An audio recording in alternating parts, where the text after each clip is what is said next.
الله أكبر كبيرا والحمد لله كثيرا وسبحان الله بكرة وأصيلا لا إله إلا الله ولا نعبد إلا إياه مخلصين له الدين ولو كره الكافرون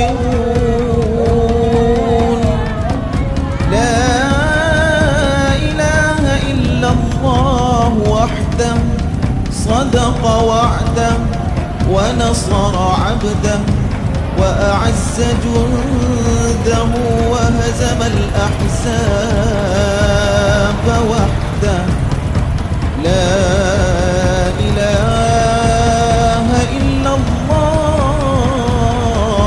والله أكبر الله أكبر ولله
Situasi Aceh Timur sampai saat ini masih kondusif, alhamdulillah.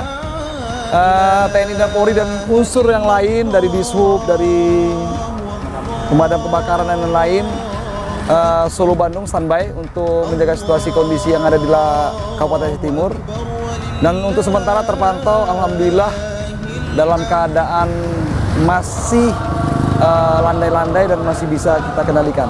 Jadi TNI Polri bersama dengan unsur yang lainnya malam ini berjibaku supaya masyarakat menjadi nyaman untuk perayaan Idul Fitri besok. Dan alhamdulillah tadi ada takbir keliling dan berjalan dengan lancar. Nah, imbauan masyarakat untuk pelaksanaan Idul Fitri dan selanjutnya harapannya ya berjalan tertib. Besok silakan melaksanakan sholat.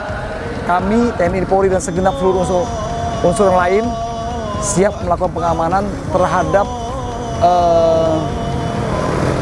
pelaksanaan sholat Idul Fitri. Dan dari pihak TNI Polri sudah menyiapkan pengamanan-pengamanan di titik-titik masjid-masjid yang sudah La ilaha illallah wallahu akbar Allahu akbar walillahil hamd.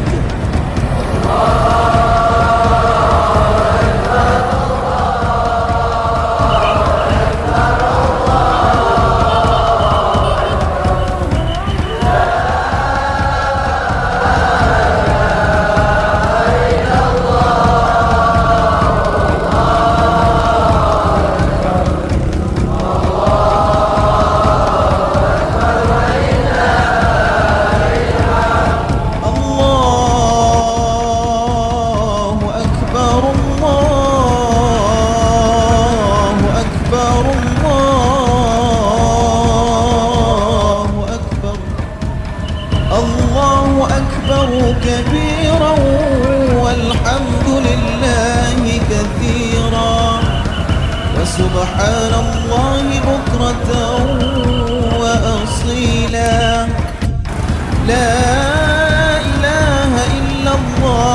ولا نعبد إلا إياه مخلصين له الدين ولو كره الكافرون لا إله إلا الله وحده صدق وعده ونصر عبده وأعز جنده وهزم الأحزاب وحده لا